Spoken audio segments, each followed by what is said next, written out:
Hello everyone, কেমন আছো তোমরা সবাই? আশা করি অনেক ভালো আছো। আর এই দেখো, বাবু খেয়ে কিন্তু বলছে দারুণ হয়েছে মা। তো আজকে একটা নতুন রেসিপি তোমাদের জন্য ট্রাই করলাম। সেটা হচ্ছে চিংড়ির পকোড়া। প্রথমে আমি মিক্সার গ্রাইন্ডারে চিংড়ি মাছগুলো দিয়ে দিলাম, আর এক টুকরো আদা, 2-3 কোয়া রসুন এখন পেস্ট করে নেব।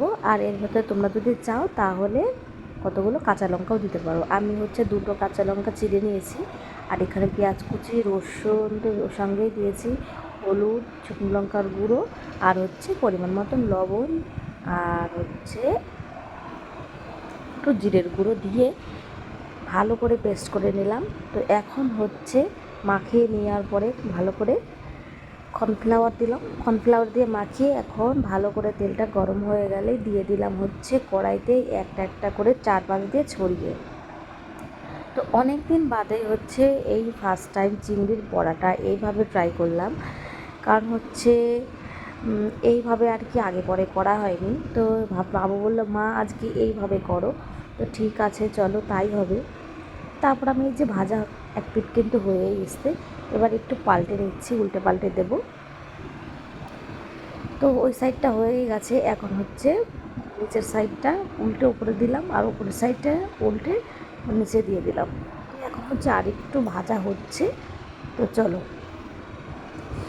বেশ ভালো করে একটু টাইম নিয়ে ভাজতে হবে, আস্তে আস্তে। একদম কিন্তু হুড়ো তাড়া করলে হবে না। যে কোনো পকোড়া যখন বানাবে একটু ধৈর্য নিয়ে একটু আস্তে আস্তে করবে, দেখবে এটার টেস্ট একটু অন্যরকমই হবে।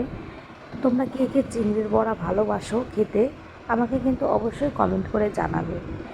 আর আমাদের ঘরে সকলেই কিন্তু চিংড়ির পকোড়াটা পছন্দ করে।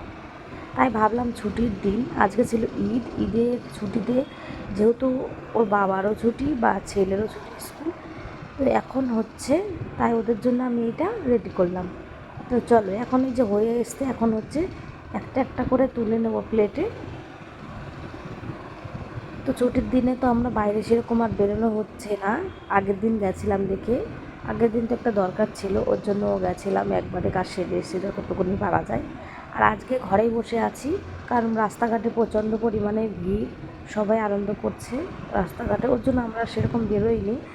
তো ভাবলাম ঘরের ভেতরে কিছু একটা রেডি করি। তো এখন দেখো হয়ে এসছে, পুরো প্লেটটা কিন্তু আমি সাজিয়ে নিয়েছি। এখন হচ্ছে একটু স্যালাড কাটবো আর টমেটো সস দিয়ে। এখন দেখো পুরো পরিবেশন করব। কীরকম হয়েছে খেতে সেটা তো আমার বাবুই বলে দেবে। তো এখন চলো বাবুকে দিয়ে আসি। আর বাবু কি বলে, বলছে মা দারুণ হয়েছে খেতে, ওর কিন্তু